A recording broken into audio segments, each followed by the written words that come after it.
You're on Life in Colors 55, and today I'm doing my July favorites. So it's been a long time since I've done any favorites, and I think it's because I overdosed after doing my favorites of 2010. I was just, like it went on for ages, and I don't think I'll be doing that again.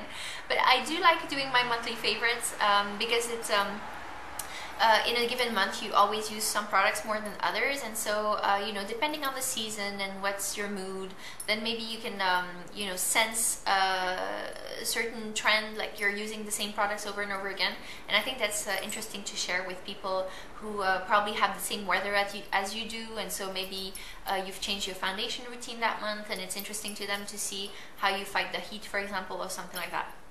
And so I'm going to be showing you the products that I've been using this month, or that I've realized that I use like constantly, and I want to share with you. So the first one is a new one that I got, and it's Chanel Teint Innocence. It's amazing. It's a really good product. The way I'm planning to do a video on the battle of the Chanel foundations, and so I'll let you know what I think about them compared to each other. But basically this month I've been using Chanel Teint Innocence, and I love it. It has the perfect coverage, a little bit more than Vita Lumière, and it's the finish is a little more matte, and it's really great. Like I get compliments on my skin now, and it's I don't know. It does something amazing. I couldn't tell you what, but it's great. Also, this is new, but this one that I'm showing you now is super old, and I've just realized because it's nearly over that I've had it for I think more than 2 years, and it's probably not a good idea to have a liquid product for that long, but it's amazing. This stuff never ends. It's like the bottomless pit. It's the MAC Select Moisture Cover, and what I use it for is to put under my on my under eye circles, and I have to give a special mention to this before it dies. Basically, every time I try another under eye concealer, people tell me, oh, are you sick? Are you tired? What's wrong? And I don't know what it is, but this one just makes it looks like it's part of my skin, and it's amazing. It lasts all day. The consistency is so thin that it doesn't get into the fine lines at the corner, and at the same time covering enough that you don't see the blue here. And the color is perfect because nobody ever tells me that I look sick when I wear this, and so I love it, love it, love it, and I'm gonna be repurchasing it. I'm not even gonna try to look for another under eye concealer. This one is my I guess we're made for each other. Then while I'm still on eyes, I'll talk to you about my two new discoveries. And as you know, I've switched to a gel eyeliner as opposed to pencil eyeliner, and I really like the simplicity of it and the control you get. I really like it, and I like the fact that it smudges a lot less than pencil. It's really, I think I prefer gel over any other type of eyeliner. And I had been using the Stila smudge pots, which I really still love, and they're really a great product. But I've discovered also this one, and it's the Lancôme Ink Art Liner. And basically, what I love about this is that it's creamier and more gel-like, if that makes any sense, than the Stila smudge pot, and it's a really amazing consistency. I really love it. So I've been really enjoying this, and I got it in brown so that it doesn't compete with my Stila black one. And I think I'll be trying another brand because I need a blue also. I'll be trying yet another brand and let you know, compare. I'm ready for my review of the Zoeva gel eyeliner, and I'm afraid that the news are not good. But I won't spoil that review. I'll let you watch it separately. But basically, I really do recommend the Lancôme Ink Art Liners. Another thing that I've been liking this month is a brush, and it's the MAC 217, and I've just used it, so it's a bit dirty, but basically what it is, it's a blending brush that is, how do you call it, thinner on one side than on the other. The ferrula has been pressed, and all the bristles are a different length. And what it does is basically it picks up the product like amazingly, really well. And the way I use it is I've just seen a video by Goss Makeup Artist where he explained this, and I've tried this technique and it's amazing. So I'll just link to it below in the information box, because I think if you have hooded eyes like I do, this is really a lifesaver. And so basically what he does is that he puts the brush in the crease, and then he keeps the eye open and he does like that. And it's just amazing.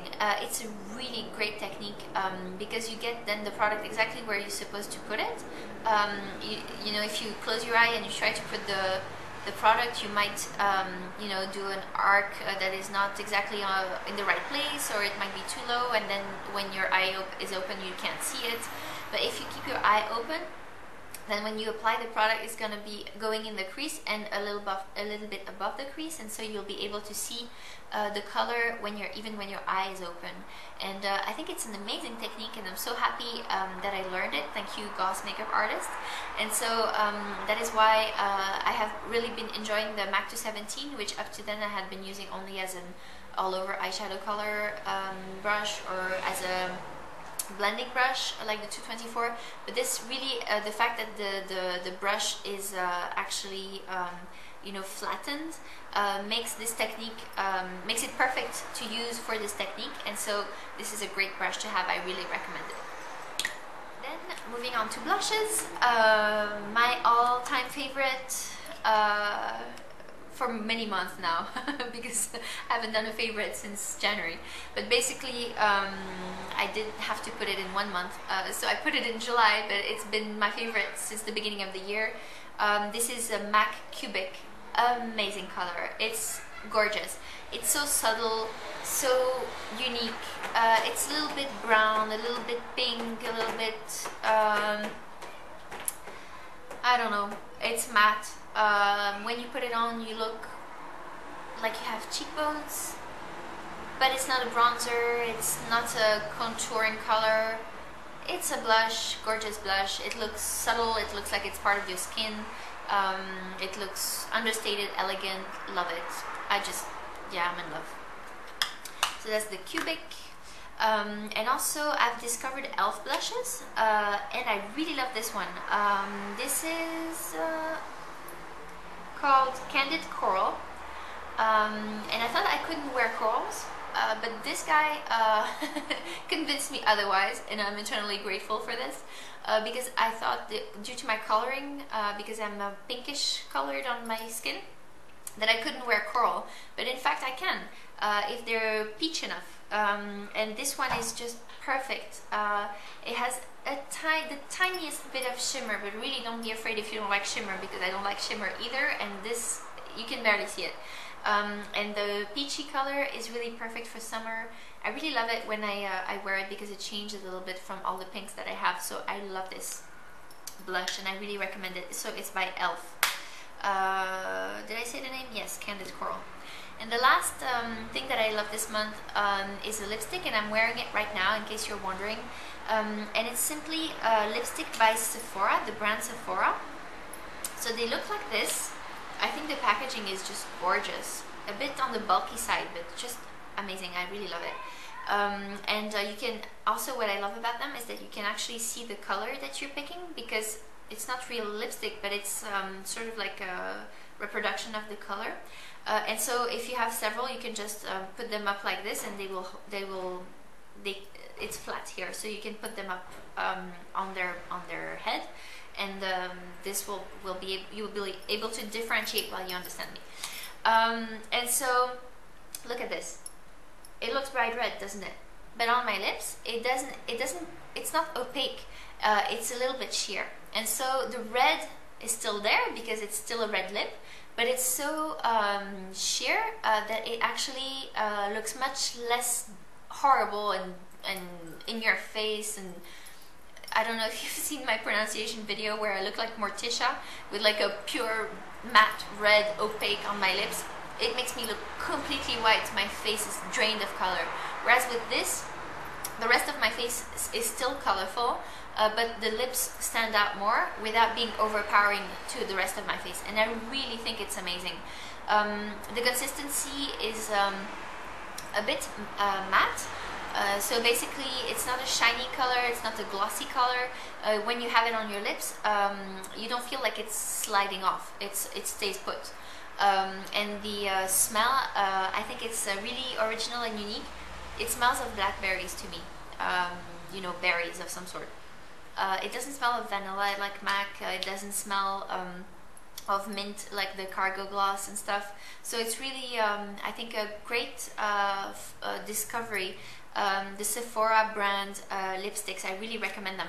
If you're interested in this color particularly, it's called Glamour, and it's G13, Lip Attitude Glamour.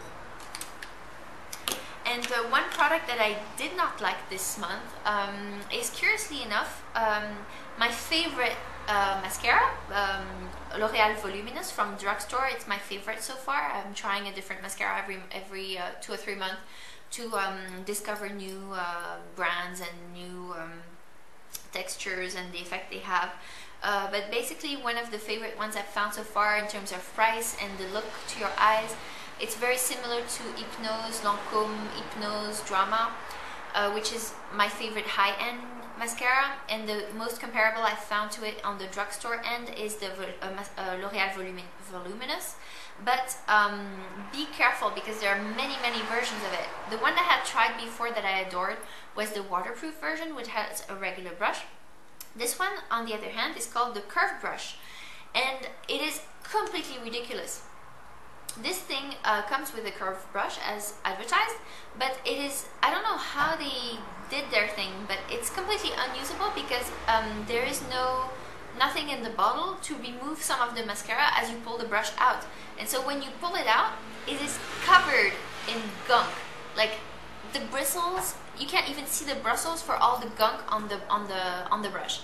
It's really ridiculous. And so when you put it on, you find yourself like, you have mascara all over. It's really gross. So in the morning, what I do is I end up doing like this for like 15 minutes before I can actually use the brush. It's really a mess.